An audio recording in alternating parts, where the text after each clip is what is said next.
اس کے اپنے میاں کے ساتھ ذہنی ہم آہنگی نہ ہو تو دولت گھر میں جتنی مرضی پڑی ہو، اگر آپس میں دونوں کا پیار نہ ہو تو گھر چلتا، تو محبت نہ ہو تو ایک گھر نہیں چلتا، تو محبت رسول کے بغیر دین کیسے چلے گا؟ بڑی خشکی آئی ہے ماحول میں، بڑی خشکی. ہماری محفلیں، ہماری رونقیں، ہماری خوبصورتیاں آہستہ آہستہ درد سے خالی ہوتی جا رہی ہیں.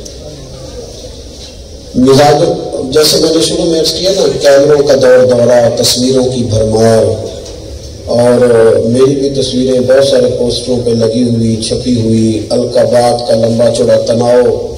وہ جو درد تھا، وہ جو سوز تھا، وہ جو پیار تھا، وہ جو رمق تھی، وہ جو حسن تھا.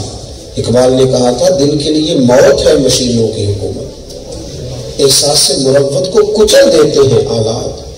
یہ پیار ایک حسن ہے، یہ ایک محبت ہے. یہ پیار دیکھیں نا، وہ کسی دانشور نے لکھا تھا کہ ایک دفعہ کہ ایک آدمی کی بیوی فوت ہو گئی تو اس نے دوسری شادی کر لی. ایک بیٹا تھا،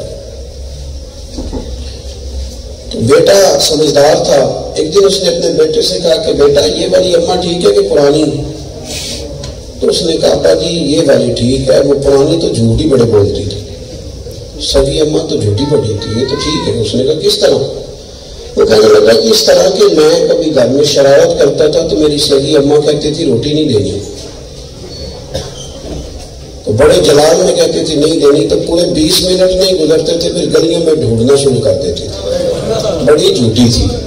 ابھی تو اس نے کہا تھا نہیں دینی، اور پھر اس نے ہر کونا چھان مارا، اور پھر ابا اتنی جھوٹی تھی کہ غلطی میری ہوتی تھی، اور جب مجھے منا کے لاتی تھی تو رونا خود شروع کر دیتی اور کہتی تھی مجھے نہ ستایا کر، تیرے بغیر میرا ہے کون؟ ابا یہ جو تو اب دیا کہ ہے یہ سچی ہے. میں شرارت کرتا ہوں تو کہتی ہے روٹی نہیں دینی، پھر ساری رات منت کرتا ہوں تو نہیں دیتی. یہ سچی. اس نے کہا تھا عشق ایک ڈھونگ ہے، تو میں نے کہا تجھے عشق ہو خدا کرے، پھر کوئی تجھے اس سے جدا کرے، تو اسے تسبیحوں پہ پڑھا کرے، تو اسی کا نام جپا کرے، تو گلی گلی پھرا کرے، پھر میں کہوں کہ عشق ایک ڈھونگ ہے اور تو نہیں کہا کرے. محبت کے بغیر نظام چل نہیں سکتا. پیار نہ ہو تو ماں بیٹے کی کیسے پرورش کرے؟ محبت نہ ہو، یہ محبت ہو جاتی ہے نا. محبت مطلب وہ نوجوان جس کا کپڑا کہیں سے پھٹ جائے تو وہ کہتا ہے جی بالکل یہ پہننے کے قابل نہیں رہا، لیکن جب اس کے اپنے 2-3 بچے ہو جاتے ہیں تو پھر وہی نوجوان ہے، حسن بھی ہے، جوانی بھی ہے، پر اپنی بیوی سے کہتا ہے کہ تو بچوں کے لے آؤ، میں پرانے پہن کے بھی گزارا کر لوں. بھائی تیرے ناز نخرے کدھر گئے؟ کہنے لگا کچھ بھی نہیں ہوا، بس اولاد سے پیار ہو گیا. وہ جو بچی جس کی اماں روز اس کو نصیحت کرتی تھی نا کہ بیٹا تو صبح دیر سے اٹھتی ہے تو سانس نہیں برداشت کرتی، میں تو کر لوں گی، صبح میں نے بڑی آوازیں دی ہیں، تو بچی کہتی ہے اماں مجھے پتہ ہی نہیں چلا کب آپ نے آواز دی، نہیں کوئی آواز نہیں آئی.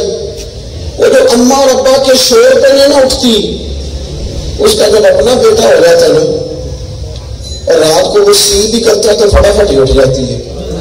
پھر اسے سارا پتا ہے کہ یہ دودھ مانگ رہا ہے، کہ اس نے پیشاب کر دیا ہے، کہ اس کے پیٹ میں درد ہے، یہ کیا ہو گیا ہے؟ یہ اسے اپنے بیٹے سے محبت ہو گئی. آپ کو کوئی مزہ نہیں آئے گا. یہ جو لوگ خشک دین قبول کرتے ہیں نا، یہ بے کیف بے سرور ہے، کچھ مزہ نہیں. میں بڑی ذمہ داری سے یہ بات عرض کرتا ہوں، یا مشاہد بیٹھے بڑی ذمہ داری سے دین سے محبت رسول نکال دو تو دیندار ہونے کا تو مزہ کوئی نہیں، کوئی ذائقہ نہیں، کوئی لطف نہیں، کوئی سرور نہیں.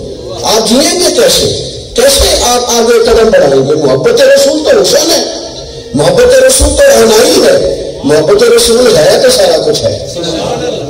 بڑا مشکل ہے بھائی. ہم باتیں سنتے ہیں لیکن غور نہیں کرتے. کسی سے یہ کہنا تو آسان ہے کہ مجھے تجھ سے پیار ہے، یہ کہنا کتنا مشکل ہے کہ مجھ سے پیار کرو.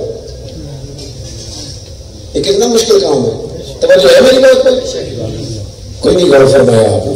پھر غور کرنا بھائی یہ تو میں نے کہہ دیا کہ شاہ صاحب سید صاحب مجھے آپ اچھے لگتے ہیں، اور اگر میں سید صاحب سے کہوں کہ جناب آپ اس طرح کریں، میری تعریف کریں، آپ مجھ سے پیار کریں، یہ کتنا مشکل کام ہے. کہا جا سکتا ہے لیکن حضور ہماری تربیت کرنے آئے.